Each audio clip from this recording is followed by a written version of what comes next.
Salut tout le monde. Pardon pour le délai entre l'audio et la vidéo, mais bon, je commence à me débrouiller un peu. Et si vous tolérez ça, on va regarder ensemble une vidéo de Eckhart Tolle, qui est pas vraiment un de mes mecs favoris. Bon, je suis sûr qu'il est gentil, c'est un bon bougre, mais sa philosophie, elle m'énerve parce que c'est du non-dualisme. Et le non-dualisme, c'est quelque chose que je trouve qui est violent, carrément violent, quoi. Donc on va l'écouter ensemble et on va faire quelques petits commentaires. Allons-y les amis. Ah, pour que vous sachiez, ce qui s'est passé, qu'il y a un mec qui vient de lui poser la question. Et il lui dit, voilà, quand j'essaie d'être d'être dans le moment et donc pas avoir de pensée, rien du tout, bah il y a mon mental qui me perturbe. Voilà. Alors voyons ce qu'il va dire, notre cher Eckhart Tolle. Allez, vas-y, parle mon coco.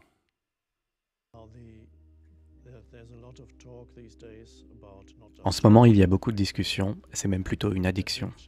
La plupart des gens sont addicts à tout un tas de choses, comme des substances. Bon, là, d'accord, mais c'est pas génie ce qu'il dit.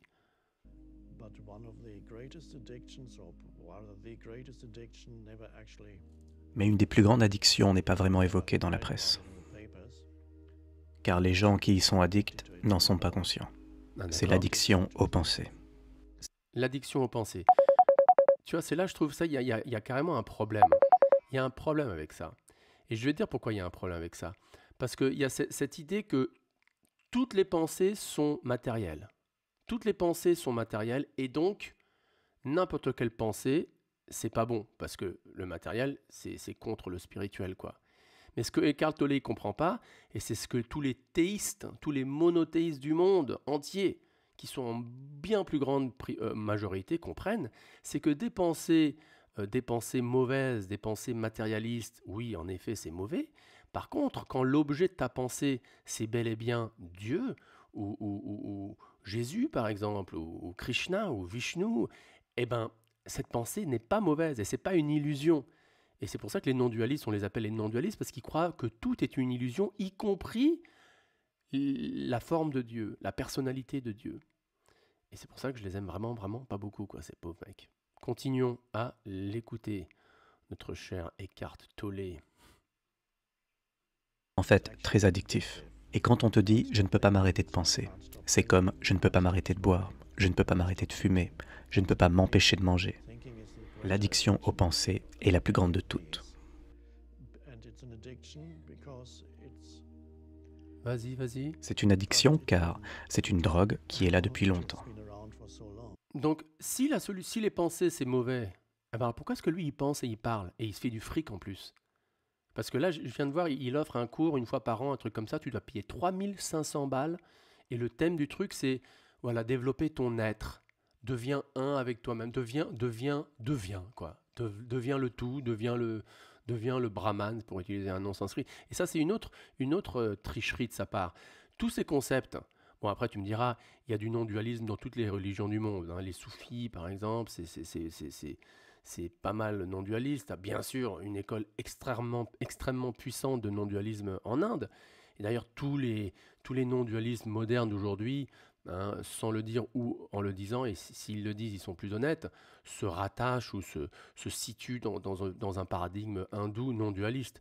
Mais lui, tu vois, il le dit pas, mais en fait, c'est ça, quoi. Donc, et c'est bien, comme ça, il n'y a pas l'étiquette hindouisme, il n'y a pas l'étiquette sanskrit, mais il se fait de la thune avec, quoi. Il y a quelque chose de pas cool là-dedans. C'est en fait un pseudo-sens du soi. Donc il y a beaucoup de résistance à l'idée de lâcher prise sur le mental.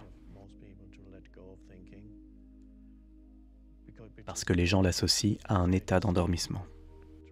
Donc bien sûr, moi je suis pas Il n'y a pas endormi, grand-chose à comprendre dans ces enseignements, si ce n'est comment l'ego fonctionne. et paye-moi, et Même ça, c'est juste de l'observation de soi.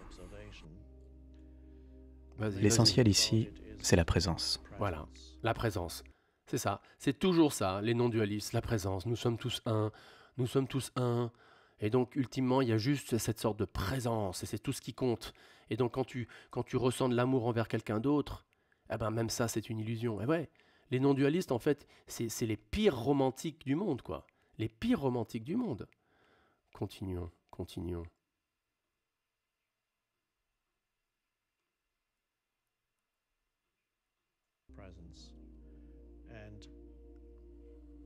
La présence est un espace de non-pensée.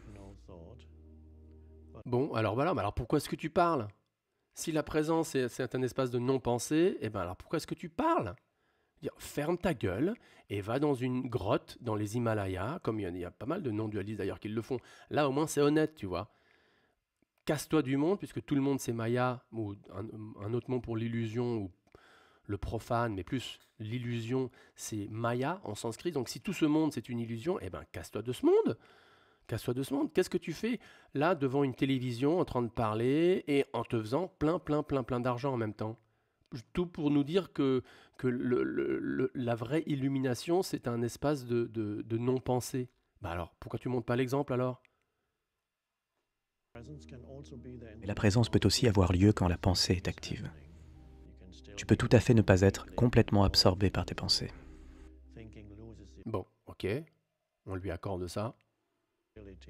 Les pensées cessent alors de créer le chaos dans ta vie.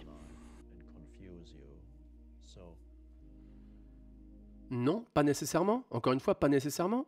Moi, par exemple, dans ma vie personnelle, et tu demandes à n'importe quel chrétien, n'importe quel musulman, n'importe quel juif, tu leur demandes, ou tu me demandes, comment est-ce que tu te sens au niveau tranquillité, au niveau ordre intellectuel, mental, quand tu, par exemple, médites et tu penses à Dieu, personnellement, et ta relation avec Dieu, et surtout à ton service envers Dieu, comment tu te sens? Bah, tu te sens tout à fait, pas du tout chaotique, au contraire.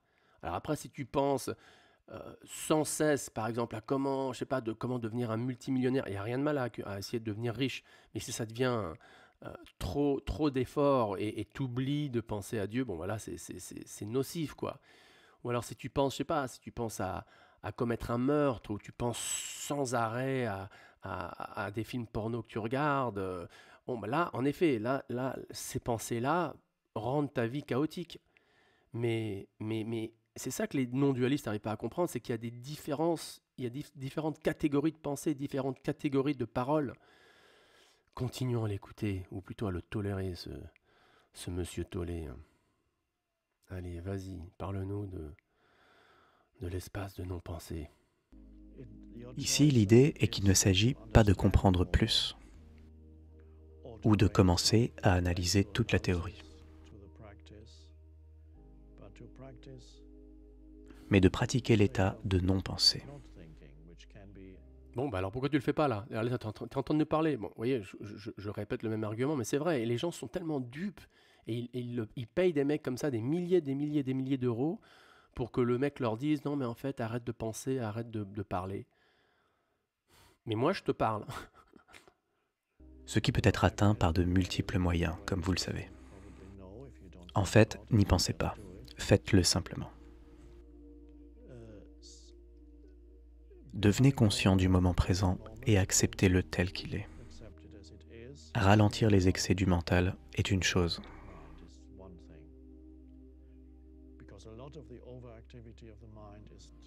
Parce qu'une grande partie de l'activité mentale consiste à s'éloigner du moment présent.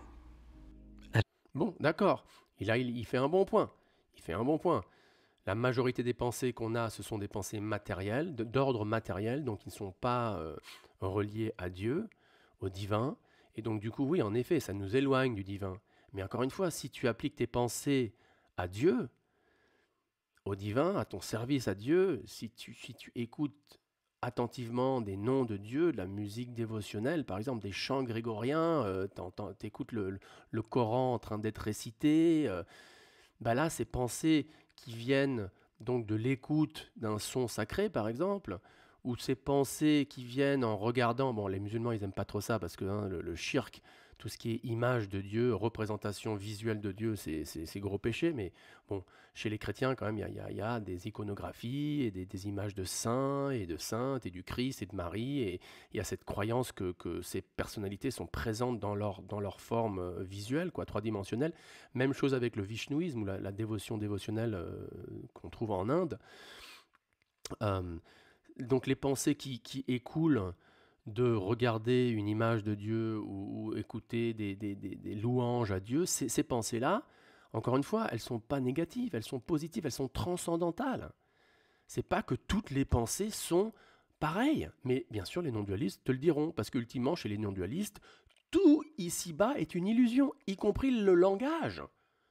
Et le spirituel, le divin que tu es, que nous sommes tous, est au-delà de toute matière. Donc encore une fois, d'abord, il y a une hypocrisie dès le début. Pourquoi est-ce que tu emploies le langage pour accéder ou pour parler de quelque chose de transcendantal quand tu es convaincu, à tort je dirais, hein, mais quand tu es convaincu que par définition le spirituel n'a aucune connexion, mais zéro avec la matière, y compris avec le langage, donc il n'y a aucune connexion entre la langue ou le langage et le divin, et ben alors pourquoi tu parles? Pourquoi tu es sur YouTube? Tu vois? Les théistes, au contraire, diront oui, bien que Dieu est au-delà de notre compréhension, parce qu'il est infini, il a une personnalité infinie, etc., le langage peut nous aider à l'approcher quand même. C'est pas que le langage nous emmène vers une illusion totale, non. Le langage, le son, les images, la matière en général nous dirige vers Dieu bel et bien, quoi. C'est abstrait, mais c'est vachement important parce qu'il y a tellement de gens qui se font complètement dupés par cette philosophie, quoi, de non-dualisme. On continue encore quelques moments et après on va arrêter parce que c'est too much, quoi. Pour devenir plus conscient de l'instant présent. Vous savez, on va aller jusqu'à la fin, les 2 tiers, pour voir ce qu'il dit le coco, quoi, sa conclusion. Hein. Jusqu'à même se servir d'un ressenti corporel. Oh mon Dieu, j'ai faim soudainement. J'ai besoin de manger quelque chose. Et puis, vous vous dites, où je vais manger? La présence est partie, vous n'êtes plus là, et Le mec, il se masturbe intellectuellement et c'est tout. Et tout le monde croit qu'il est spirituel. vous cherchez. En plus, t'as vu, il vit avec une compagne, on sait même pas s'il a d'autres relations sexuelles avec d'autres femmes. Qui sait, hein, ça c'est un autre truc. Mais restons sur le cap de la théologie. Restaurant. Le mental est capable d'utiliser des sensations corporelles pour créer des pensées complètement inutiles. Parce que vous ne pouvez pas chercher un restaurant, vous êtes ici avec moi. Donc le mental peut utiliser tout un tas de choses pour avoir votre attention. Bon, allez, too much. Moi, je peux pas, les mecs. Je peux pas, c'est insupportable. C'est insupportable. Si tu m'avais passé, tu as un quart d'heure de vidéo d'un moullah sympathique, d'une mosquée, d'une humble mosquée quelque part, et voilà, sans fanatisme, sans bigoterie, il parle des gloires de Dieu, de Allah, et qu'on doit penser à lui. Ou alors tu me passes une vidéo d'un bon petit prêtre catholique quelque part, je sais pas, en Bourgogne, qui parle à quel point Jésus, le Christ, est miséricordieux. Il n'y a pas de problème. Là, je gobe ça avec du sucre et du miel, tu vois. Mais là, ce non-dualisme, là, à la coque, les mecs, les pauvres mecs qui se font avoir par ces mecs. Et on devrait vraiment être reconnaissant au divin, à Dieu, je dirais, parce que là, c'est une chaîne monothéiste quand même, la nôtre, hein, celle-ci, cette communauté. C'est une communauté, si on veut bien, qui est autour d'un monothéisme, bon, ancré dans la tradition vishnouite de l'Inde, mais qui est vachement, je dirais, ouverte et inclusive de tous les autres monothéismes de la Terre. Et donc, en tant que participant à cette petite communauté, je vous dis, hein, on devrait vraiment être reconnaissant qu'on n'est pas en train de se faire avoir par ces philosophies soi-disant vachement avancées et tout, de non-dualisme qui, comme on devrait le croire, fait plus de mal que de bien. Voilà, merci, à bientôt, à la prochaine. Om Tat Tat. Et rappelle-toi, rappelons-nous, nous ne sommes pas notre corps. Mais ça ne veut pas dire qu'on est Dieu non plus, en parlant de non-dualisme.